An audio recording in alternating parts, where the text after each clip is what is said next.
성경의 메시지를 요약하면 분명한 하나의 구도들을 찾아볼 수 있습니다.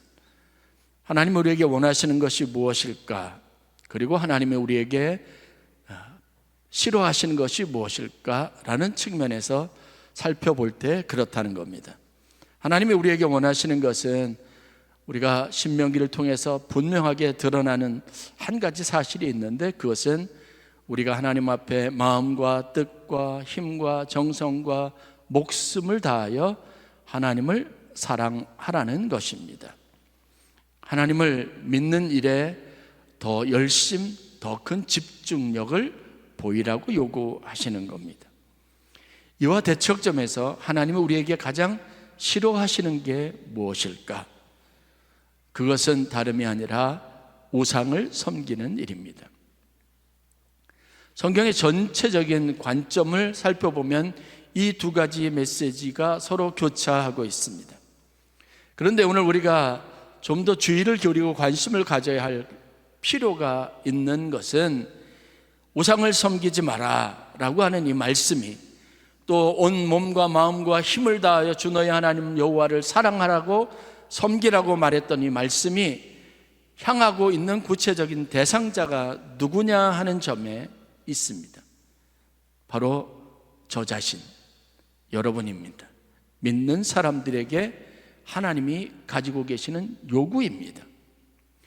하나님을 정성을 다해서, 힘을 다해서, 마음을 다해서, 뜻을 다해서 예배하고 섬기는 것이 우리에게 있어서 가장 중요한 일이듯이, 우리가 가장 경계해야 할 일은 우상을 섬기는 일입니다.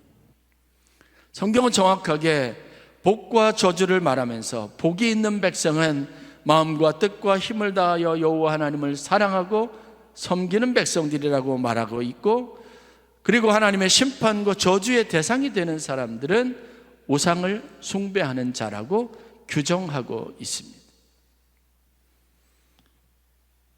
우상 숭배에 관련된 것은 세상 사람들에게 주어진 메시지가 아니라 바로 오늘 신앙생활 열심히 잘하고 있는 우리에게 주시는 하나님의 따가운 경고의 메시지입니다. 우리가 그럴 가능성이 농후하다는 겁니다. 그럴 수 있는 가능성이 인생에 참 많이 있다는 겁니다. 특별히 신앙생활을 하는 사람들에게 이 문제는 하나님이 특별한 관심을 가지고 계속해서 반복적으로 메시지로 전할 만큼 중요한 의미를 가지고 있습니다. 하나님이 싫어하는 일, 가장 싫어하는 일을 굳이 하면서 살 필요가 없지 않겠습니까?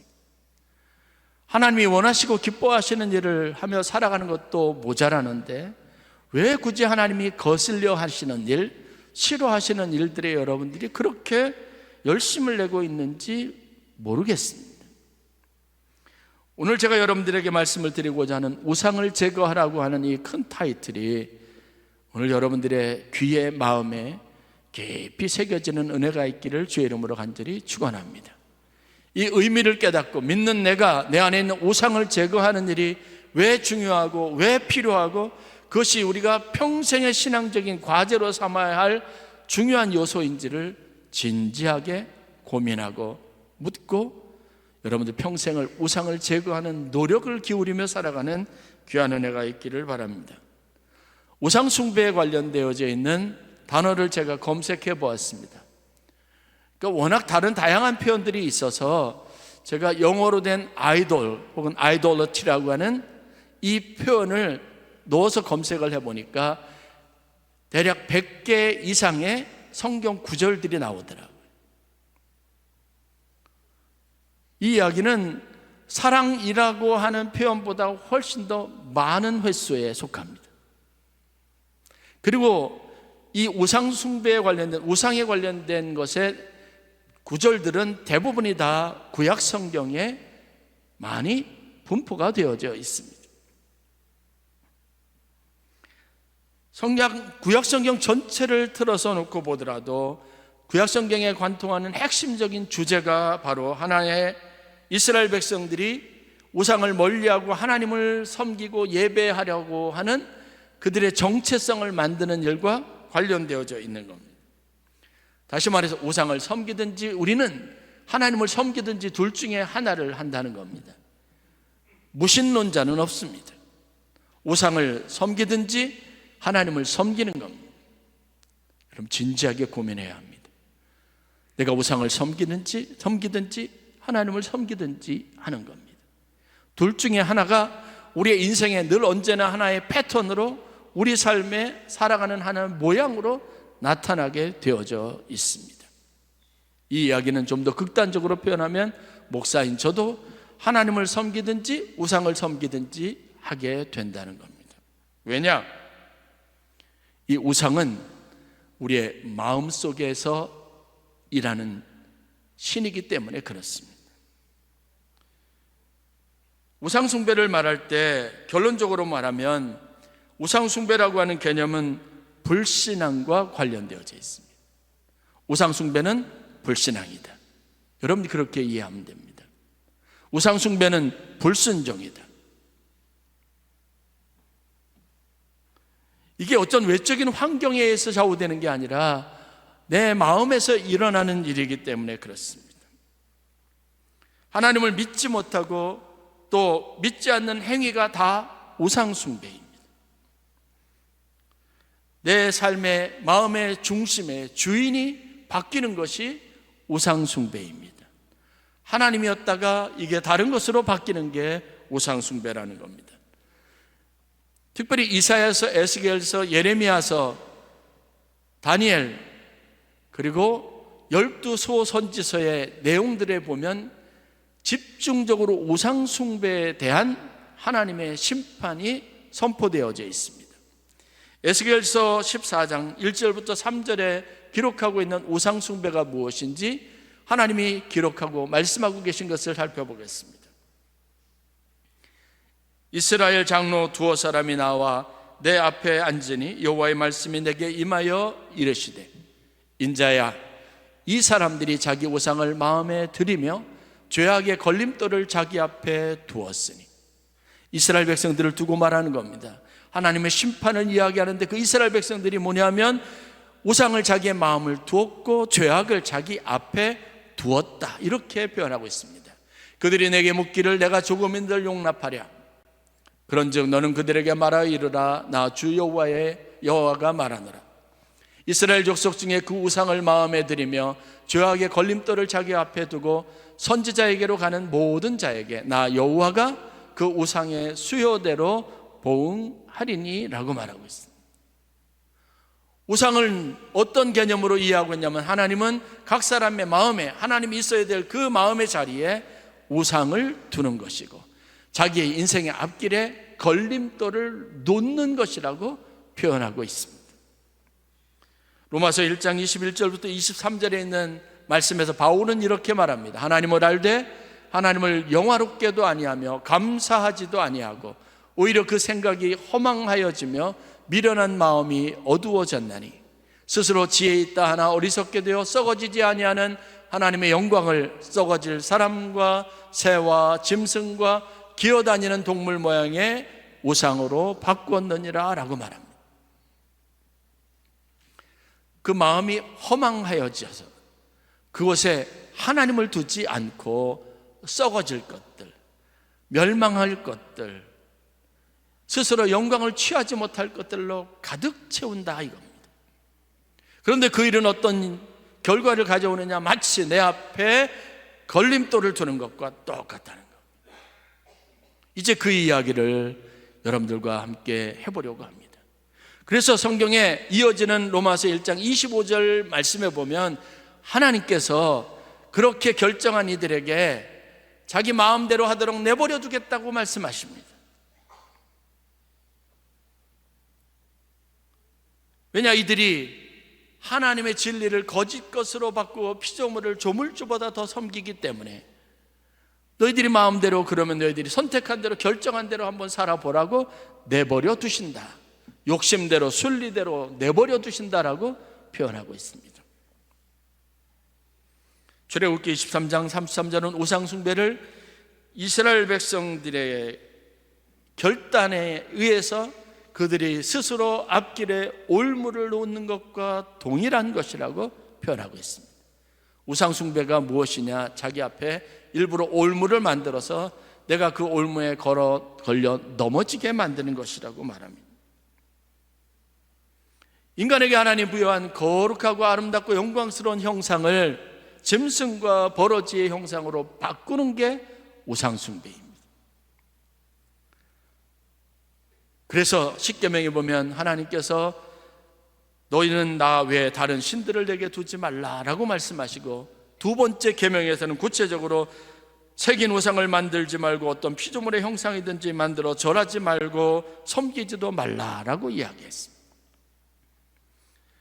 제가 아끼는 책이 하나 있는데 팀 켈러의 내가 만든 신이라고 하는 책입니다.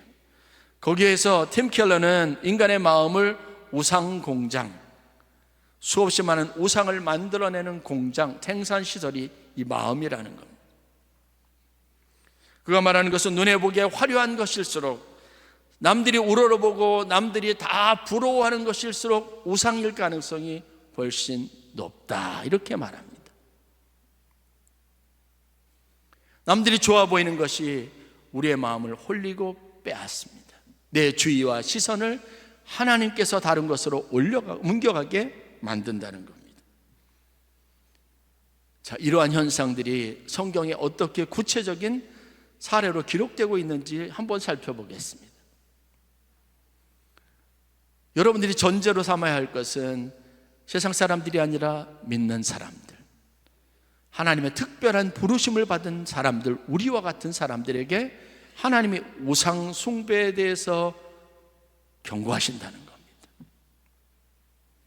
아브라함을 한번 살펴보겠습니다. 아브라함의 인생을, 여러분 성경에 있는 내용들을 좀 더 입체적으로 글자 있는 그대로를 우리 삶과 대비시켜서 한번 그의 인생에 과연 어떤 일들이 있었는지를 살펴보므로 그에게 우상이 무엇인지를, 그 우상이 그의 인생을 어떻게 만들었는지를 살펴볼 수 있습니다.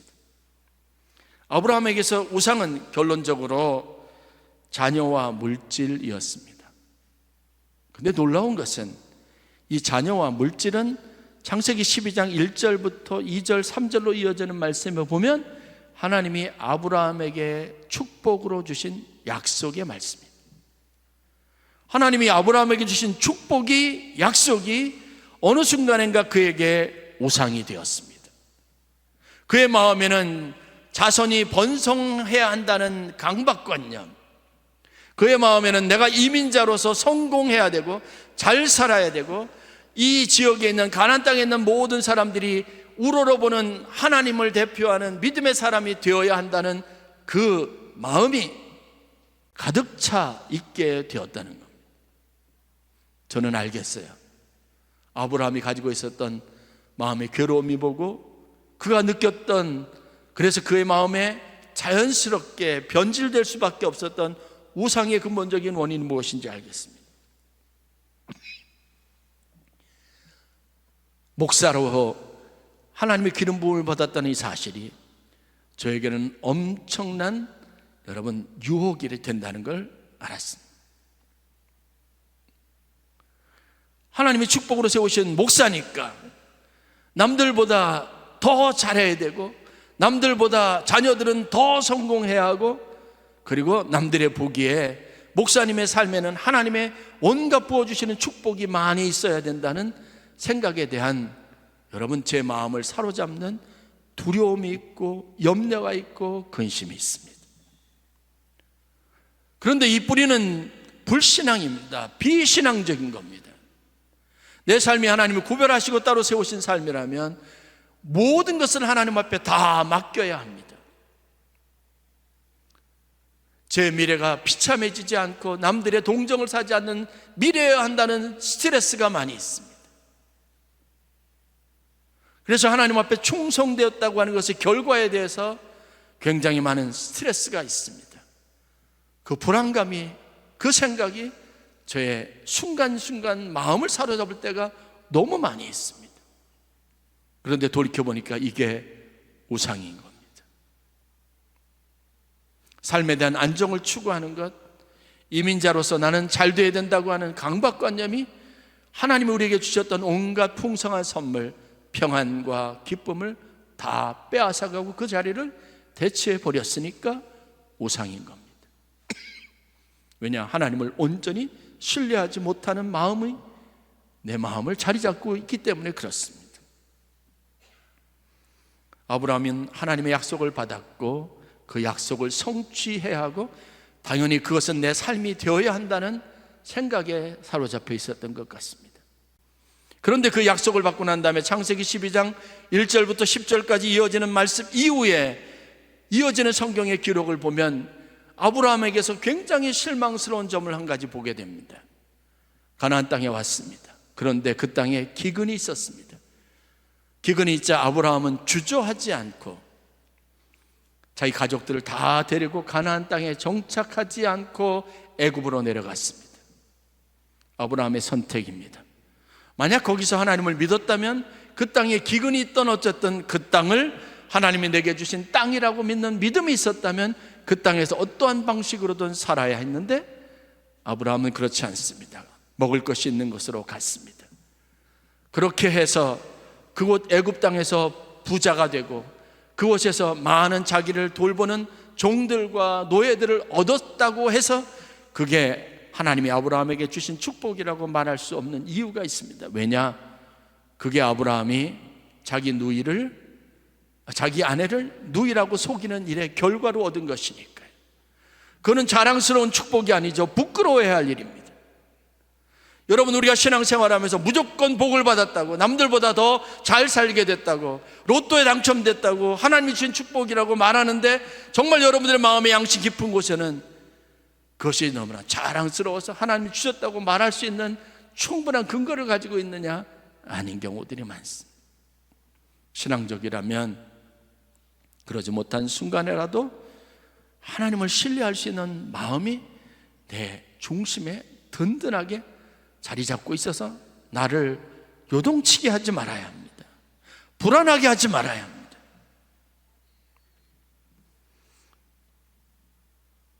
그래서 애굽에 내려가서 사라 스캔들을 만들었습니다. 그가 그토록 바라던 물질적인 풍요로움, 축복, 그게 결국은 어떤 것을 가져왔는지 아십니까? 성경의 기록을 자세히 따라가 보면 아브라함이 애굽에서 바로 왕의 호의로 가축을 많이 받고 그 다음에 그들을 섬기고 같이 일할 수 있는 종들을, 노예들을 많이 선물로 받아서 가나안 땅에 돌아왔습니다. 그런데 그 땅에서 풍족한 물질을 가지고 여러분, 아브라함이 한 일이 뭔지 아십니까? 조카 롯과 헤어지기로 결단한 겁니다. 그 롯은, 그 조카는 하란에서 내려올 때 자기가 책임지겠다고 생각해서 형님의 아들을 자기가 데리고 그 인생의 보호자가 되겠다는 마음을 데리고 왔습니다. 그런데 물질이 많아지자 이 조카 롯과 헤어집니다. 그것이 평화를 이루는 방법이라고 생각했습니다. 그렇게 해서 얻은 결과가 뭐죠? 조카 롯의 가정이 파괴됐습니다. 어디에서요? 소돔과 고모라에서.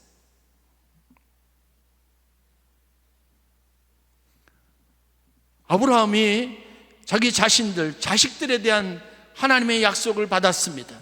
눈앞에 보이는 실질적인 자기 상속자가 없습니다.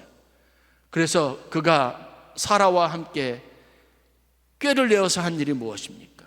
아니요, 사라가 요청해서 한 일이라고 말하지만 결정은 아브라함에게 있었습니다.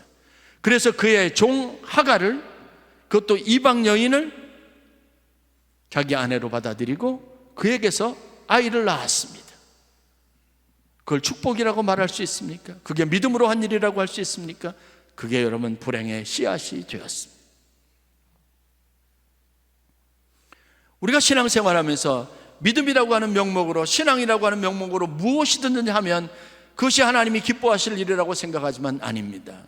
하나님은 이스라엘 백성들에게 분명하게 하나님을 섬기는 것과 우상을 섬기는 것 사이에 경계를 명확하게 하셨고, 이것에 그리심산과 에발산의 축복과 저주의 구분을 두게 만드셨습니다. 결국은 자기의 하나뿐인 아들 이삭을 하나님 앞에 번제물로 드려야 하는 시험까지 받아야 했습니다. 그 시험에서 무사히 통과했기 때문에 하나님께서 그의 마음에 하나님을 예배하고 하나님을 하나님으로 온전히 섬기는 마음을 확인하고 난 이후에 자기 아들을 바치지 않을 수 있게 되었지만 그 일은 두고두고 사라와 아브라함 사이의 불화의 원인이 됐습니다. 그렇게 얻었던 아브라함의 삶에 좋은 것이 무엇일까요? 그게 하나님이 그에게 애초에 계획하셨던 축복일까요? 아닙니다. 야곱의 이야기에서는 더 분명해지고 명확해집니다. 그래서 야곱의 이야기를 보면 우리 안에 있는 하나님을 대체하는 다른 욕심, 선택, 다른 욕망이 얼마나 잘못된 결과를 내 삶에 가져올 수 있는지를 배울 수 있습니다. 야곱에게 있어서 우상은 성적, 물질적인 욕망입니다. 그는 이 욕망을, 이 우상을 가지고 하나님의 섭리의 방향을, 하나님의 계획하신 큰 계획을 그릇된 길로 틀어버렸습니다.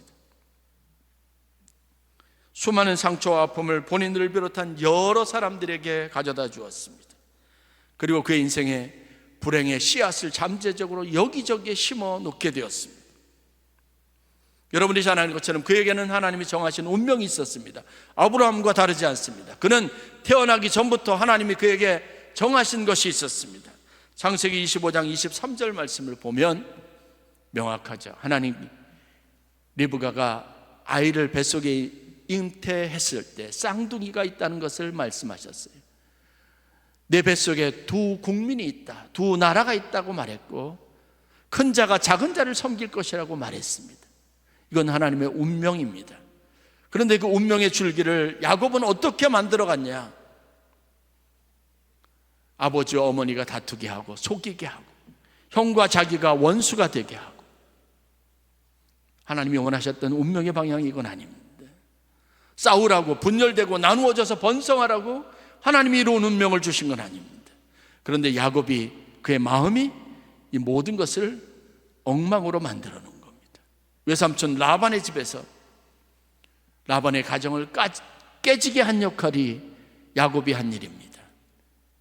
여러분 잘 아는 것처럼 외삼촌 라반이 두 딸 레아와 라헬을 얼마나 사랑했는지 알 겁니다. 두 딸이 인생에 대한 아버지로서 책임감을 다 가지고 있었습니다. 그런데 야곱이 그 가운데서 일한 결과, 여러분, 한 아버지의 사랑으로부터 두 딸을 빼앗아 버렸습니다. 레아와 라헬이 나중에 아버지 라반을 어떻게 생각했는지 여러분 아시지 않습니까? 자기들은 피해자다. 그래서 아버지의 드라밈을 훔쳐갑니다. 그 훔쳐간 사람이 누구냐? 딸들이에요. 아버지의 중심을 살아온 인생을, 그의 신앙을 무너뜨린 겁니다. 자신들의 욕심을 채우려고 했습니다. 그렇다고 레아와 라헬이 둘이 평화했습니까? 아니에요. 둘이 또 경쟁 관계였습니다. 자기 여종을 남편에게 주고 그렇게 해서 12명의 자식을 낳았지만 이 또한 불행의 씨앗입니다. 하나님이 약속하신 축복, 번성이라는 게 야곱의 인생에서 진짜 그의 인생의 축복이 되었느냐? 아닙니다. 그에게는 저주입니다. 그 형제들은 서로를 미워하고 원망하고 자기의 출생이 어디서부터 나왔느냐, 정신이냐 첩이냐, 이것에 대한 개념이 그 아이들 사이를, 마음을 나누어 놓고 갈라놓게 만들었습니다. 야곱이 이스라엘이 되었다고 해서 모든 것이 정당화될 수는 없습니다.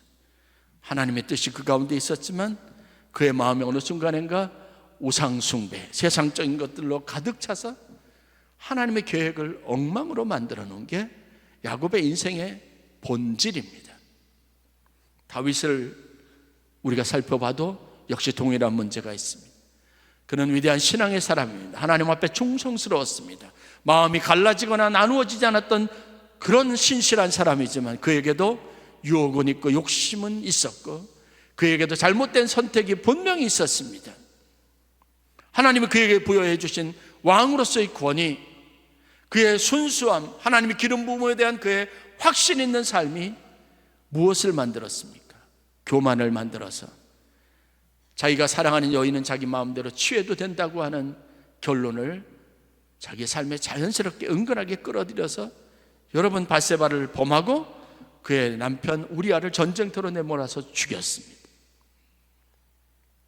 그게 하나님의 마음에 합한 사람 다윗이 한 일입니다. 자기 아들 압살롬, 그 압살롬을 품어주고 용서하지 못했습니다. 저는 안타까운 게 사울을 용서하고 품을 수 있었던 그 마음이었다면 압살롬을 품어줄 수 있지 않았을까? 그것도 자식인데요.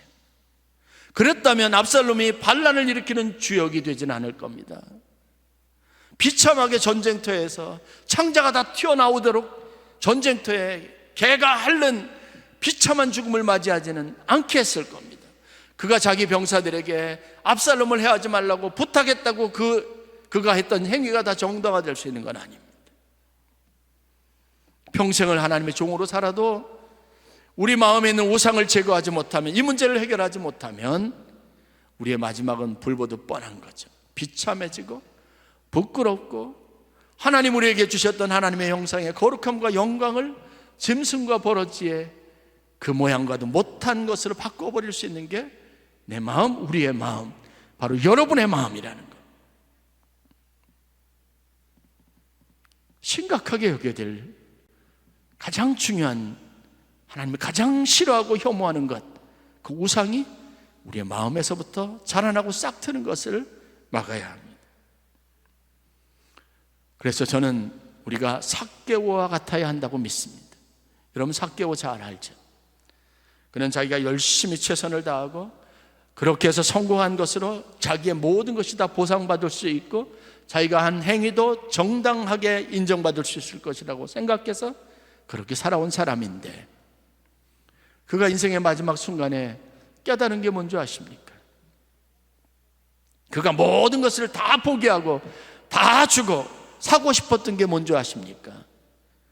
주님의 마음을 사고 싶었습니다. 하나님의 마음을 얻고 싶었습니다. 하나님을 자기의 삶의 중심에 모시고 내 인생의 잔치를 거기에서 베풀고 싶었습니다. 그게 결국은 우리가 깨달아야 할 건데, 우리가 아직까지 세상적인 것에 매여 있습니다. 오늘 본문에서 바울은 갈라디아 교인들에게 편지합니다. 교회가 심각한 문제 안에 있다는 것을 알고 그 모든 문제의 근원이 무엇인 것인가를 알고 그들에게 간절함으로 호소한 내용들이 본문의 갈라디아서 4장 8절부터 11절에 기록되어져 있습니다. 바울의 두려움이 뭔지 아십니까? 이들이 지금은 그토록 노력하고 애쓰고 그렇게 해서 간신히 예수 그리스도를 믿고 구원받는 하나님의 자녀가 됐는데, 약하고 천박한 초등학문으로 다시 돌아가 버리고 만 거예요. 그곳에서 다시 죄의 종노릇하는 것이 너무나 안타까웠습니다. 여러분들이 그동안 신앙적으로 살아온 것이 있는데, 삶이 있는데, 그 순간에 인간의 생각, 하나님 앞에 온전히 맡기지 못하는 여러분의 마음의 불안감을 해결하지 못해서 옛날로 다시 돌아가는 것을 보는 것과 똑같은 거죠. 그리고 바울은 이 모든 것이 지금까지 우리가 너희들을 위해서 많은 사람들이, 심지어는 예수 그리스도께서 피 흘려 돌아가신 것이 다 수포로 돌아가게 생겼다고 하는 마음의 허망함을 가지고 그들에게 호소하고 있는 겁니다. 여러분, 이 마음에 하나님이 계시는 일들을 위해서 최선을 다하십시오. 그곳에 다른 것이 자리하지 못하도록 여러분이 파수꾼을 세우고 또 세워야 합니다. 다른 사람을 위해서 하는 이야기가 아니라니까요. 하나님은 우리에게 오늘 말씀하시는 거예요. 내 마음속에 있는 우상을 제거하라. 그 우상을 제거하지 못하면 질투심, 분노, 염려, 걱정, 근심, 괴로움, 고통, 이게 여러분의 마음에서 여러분의 삶을, 여러분의 감정의 모든 세포들을 활성화시키는 게 되는 거예요. 그러나 이 마음에 주님이 계시면 기쁨, 희락, 화평, 평안, 여러분 희락, 하나님이 주신 것으로 내 삶이 바뀌게 되어져 있습니다. 오늘 여러분을 붙잡고 있는 것이 불안입니까? 근심입니까? 염려입니까? 그렇다면 분명히 여러분의 마음은 우상이 어떤 우상적인 요소가 자리하고 있는 것이 분명합니다. 마음속에 존재하는 가짜 신들을 여러분 그것이 무엇이든 내버리십시오. 자식은 여러분에게 근심거리인 것은 분명합니다. 있는 그대로 본성으로 따지면 그 근심을 평생 벗어버릴 방법은 없습니다. 여러분 이숙희 권사님 자식은 평생 근심거리잖아요. 그 자식이 70이 돼도 근심거리잖아요. 그 자식을 어느 정도 성장시켰다고 그게 벗어질 수 있나요? 아니에요. 그래서 그 자식은 내 마음속에서 우상이 되어서는 안 되고요, 하나님 앞에 맡기는 것이 되어야 하는 겁니다. 하나님의 소유가 되어야 하는 거예요. 물질 여러분 지키려고 했어도 어느 순간인가 빠져나가기 시작하면 한순간에 다 훅 성경의 표현대로 바람 불어서 다 날려버릴 것들입니다. 그러니까 그것도 하나님의 것으로 인정해야 하는 겁니다. 내 마음도 내 것이에요? 아니에요. 하나님의 것입니다. 그래서 저는 CCC 사형리를 배우면서 이 표현이 너무 좋았습니다. 주님, 지금 내게 오셔서 나를 다스려 주옵소서. 내 마음이 주님께 속한 것이기를 늘 고백해야 합니다. 주님을 늘 생각해야 합니다. 그리고 여러분들의 귀에 하나님의 말씀이 늘 들려지게 해야 합니다. 그것이 여러분의 마음에 있는 것을 밀어내게 해야 합니다. 바울이 말하는 거룩한 이미지와 상상력을 여러분들이 동원해야 합니다. 내 마음에 있는 죄에 속한 이 마음, 이 죄악된 것, 심성들 어떻게 할까요? 나는 도저히 어떻게 할 방법이 없어요. 그런데 하나님의 성령이 나에게 귀로 들어와서 마음에 들어와서 내 마음을 차지하기 시작하면 이게 자연스럽게 밀려나는 거예요. 오호라 나는 공고한 자로다. 이 사망의 몸에서 누가 나를 건져내랴. 성령이 하시는 겁니다. 그 시작은 말씀을 듣는 것으로부터, 여러분의 생각과 초점을 하나님께 맞추는 것으로부터 시작됩니다. 여러분에게 이 구체적이고 실질적인 하나님의 요구가 이루어지는 귀한 은혜와 축복이 있기를 주의 이름으로 간절히 축원합니다.